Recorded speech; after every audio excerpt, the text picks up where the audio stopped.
good news for normal people. Two woke video games have spectacularly failed over the course of the last couple of weeks, as an anti-woke, aka just a regular video game, has sold 10 million units in 3 days. Are things about to change within the gaming industry? Are companies going to wake up and realize that they are throwing money down the drain, or is this simply another setback as they regroup to try again?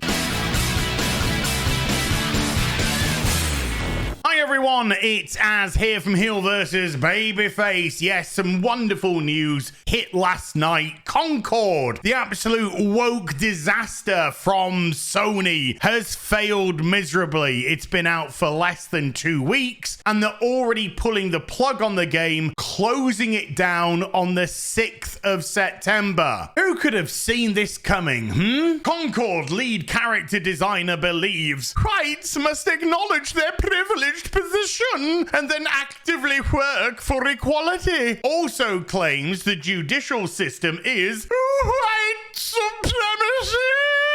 So we've already managed to establish that we're dealing with utter window lickers at this company, and what's happened to them couldn't happen to a better group of absolute moronic people. It was this type of mentality with the game that made them purposely exclude white characters from being playable. In a precursor to what was always going to be a disastrous opening, back in May, Mark Kern, aka Grums, posted this on X. Concord, the new game by Firewalk Studios, is so focused on inclusive teams that they forgot the white guys in their game. Inclusive should not mean racist against white people, but it too often does, because that's the way that these people operate when they use terminologies like inclusivity and diversity. It often means the exact opposite. It often just means exclusion. Call me old-fashioned, but when I'm playing a first-person or third-person shooter, I'm more concerned about how good the gameplay is, the choice of maps, the modes that I have available, maybe even the customization of my character because of the rule of cool. What I'm not particularly concerned about is what fucking pronouns the characters decide to go as, or which orifice they stick their bits and pieces in, because that's the least most important part of the game. However, broken individuals like these bubble-living window lickers whose only concern is shoveling identity politics or partisan politics into video games that don't even need them in the first place to force this ideology onto other people, get what they fucking deserve. Because inclusion doesn't have to come at the cost of other people. When you purposely exclude, that is a choice that you made, that is a decision you made, and that is also a statement that you've made as a company. So when an audience turns around and tells you to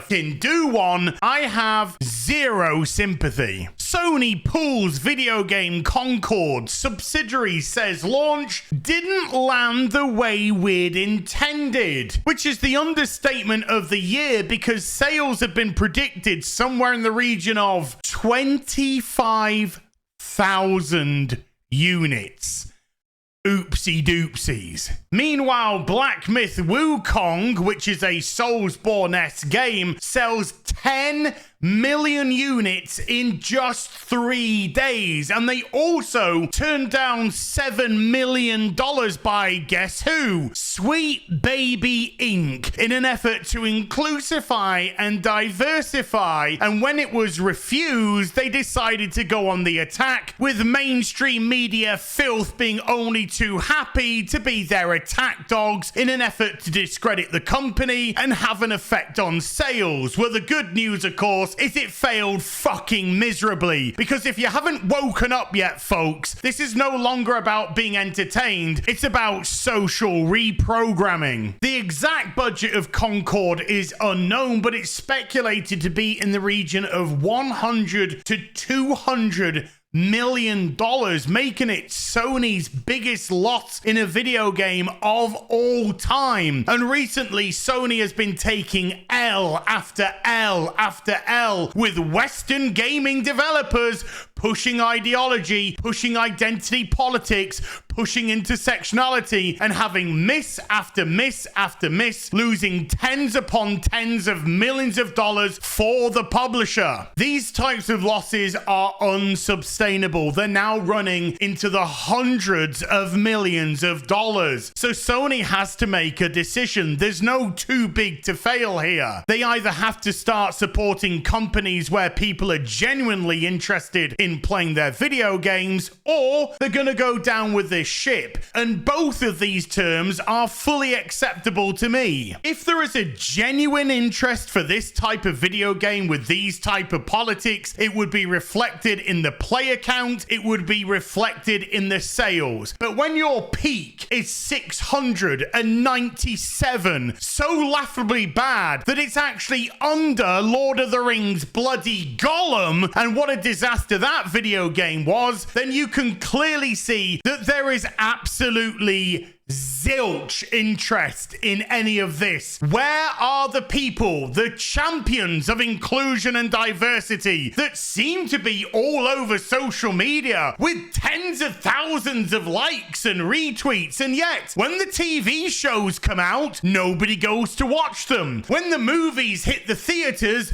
they fail miserably at the box office, and when the video games come out, no fucker turns up whatsoever. It's as if this whole thing is one big manufactured load of nonsense by people that do legitimately have power within these industries, but the power only comes in terms of marketing companies and bot farms and trying to get the mainstream media to say what they want, but what they can't do is legitimately sway the minds of people as their projects, their films, their TV shows, their video games get thoroughly rejected over and over and over again. But as long as they keep getting funding, they'll keep trying over and over again. A simple truth about games like Concord or Dustborn is we can't mock these games better than they mock themselves. Apart from the fact that they have no self-awareness whatsoever, and they're proud with what hot garbage they spew out into the marketplace, believing it to be entertainment, or more likely edutainment, educational. We're educating the masses in how we think. You know, we, of course, as mentally ill Californian twat waffles. And companies like Sweet Baby Inc. in no way, shape, or form come across as genuine. They look like grifter organizations that are taking things like identity politics, intersectionality, and the fact that the Western gaming industry is run by far left weirdos exploiting that for their own financial gain. And bingo, this is the result that we have. Games like Dustborn, games like Concord, laughably bad